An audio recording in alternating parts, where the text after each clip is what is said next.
산업안전보건법 제44조에서 공정안전관리의 개념을 명확하게 구분하고 있어요. 그건 뭐냐? 사업주는 사업장에 유해하거나 위험한 설비가 있는 경우 그 설비로부터 위험물질의 누출, 화재, 폭발, 이게 바로 화학공장에서 일어날 수 있는 중대재해의 유형이라고 볼 수 있어요. 이러한 중대산업사고를 예방하기 위한 공정안전보고서를 작성해서 고용노동부 장관에게 제출해서 심사를 받도록 하고 있는 겁니다. 여기 나와 있지만 95년에 이제 산업안전보건법을 개정하면서 PSM이라고 하는 제도가 들어왔어요. 95년에. 근데 그 당시에 왜 이게 도입이 되게 됐느냐 하면 95년 전후로 해서 전이겠죠. 94년, 93년, 92년에 화학공장에서 사고가 굉장히 빈번하게 일어났어요. 그래서 우리가 이제 화학공장을 오퍼레이션 하려고 하면 보험을 들어야 될 거 아니에요. 그런데 이 보험이라고 하는 것이 굉장히 스케일이 크기 때문에 우리나라 보험회사가 감당하기는 되게 어려운 거야. 그래서 외국에 있는 시그나라든가 로이드라든가 이러한 재보험회사에다가 다시 보험을 들게 돼 있어요. 그런데 외국에 있는 회사들이 재보험을 들어주지 않겠다 이러는 거예요. 왜? 보험을 든다고 하는 것은 뭔가 이득을 낳아야 되는데 우리나라 그 화학공장이 사고가 많이 나니까 손실을 보는 거예요.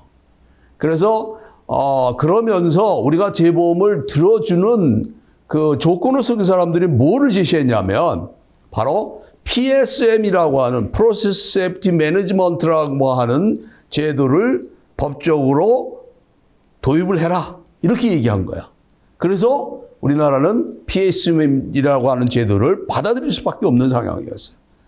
그래갖고 95년에 도입이 되고 96년에 시행이 된 거예요. 그래서 화학공장의 산업사고를 굉장히 줄이는데 지대한 영향을 했죠. 그 다음에 95년에 4년이 지난 후에 2005년에 이행수준 평가라고 하는 것을 의무화한 거예요. 왜? 이게 한 번 검사받고 나서는 그냥 놔두면 안 되잖아요. 제대로 이행하고 있는가 수준을 평가해서 등급을 매겨갖고 관리하겠다. 이렇게 한 게 바로 이행수준 평가입니다. 그래서 P등급, S등급, M등급, M-등급, M 플러스 등급 이렇게 해갖고 그 수준 평가를 해준 겁니다. 그 다음에 2013년에 그 구미에서 우리가 불산 누출 사고라고 하는 게 발생했어요. 근데 그 구미에서 발생한 그 회사가 상시 근로자가 5인 미만이었어요. 그러다 보니까 PSM의 대상 사업장이 아니었어요. 결국은 대상 사업장이 아니기 때문에 제대로 안전관리가 안 돼서 그러한 그 국가 재난 상태로 넘어간 거죠. 그래서 부랴부랴 상시 근로자가 5인 미만의 사업장으로 이제 확대가 된 거야. 그 전까지는 5인 미만의 사업자인 경우에는 그 PSM의 대상이 아니니까 검사도 받지도 않고 PSM 보고서도 우리 공정안전 보고서도 내지 않고 그랬단 말이에요. 그래 그 다음에 이제 그 대상 물질도 21종에서 51종으로 넘어간 거죠. 그러니까 우리 산업안전이라고 하는 거는 안전이라고 하는 것은 결국은 근로자의 피로부터 계속 발전하고 규제가 강화되고 이런 것은 너무나 여러분들이 많이 들었던 얘기겠죠. 그래서 2020년에 또 개정을 하면서 이행상태 평가 등에 대한 규정을 만들어서 보다 구체적으로 PSM을 지금 실행을 하고 있는 그런 단계인 겁니다. 그래서 PSM 적용 대상 사업장은 어떤 사업장이 있을 것인가를 우리가 한번 보면 대부분 다 그 화학공장이죠. 화학공장. 우리가 흔히 얘기하는 위험물, 폭발물, 유해화학 물질을 사용하는 그러한 그 사업장은 그 PSM의 적용 대상 사업장이다. 이렇게 말할 수 있는 거예요. 그래서 원유 정제업, 그러니까 우리가 휘발유라든가 석유를 가져다가 원유를 가져다가 여러 형태의 그 물질로 만들죠. 휘발유, 등유, 경유 이러한 정제 처리를 하는 업. 그 다음에 여기 나왔지만 비료 제조, 복합 비료 제조, 농약 제조, 화약 및 불꽃 제품 제조 이런 것들이 바로 PSM의 적용 대상 사업장이 된다라는 겁니다.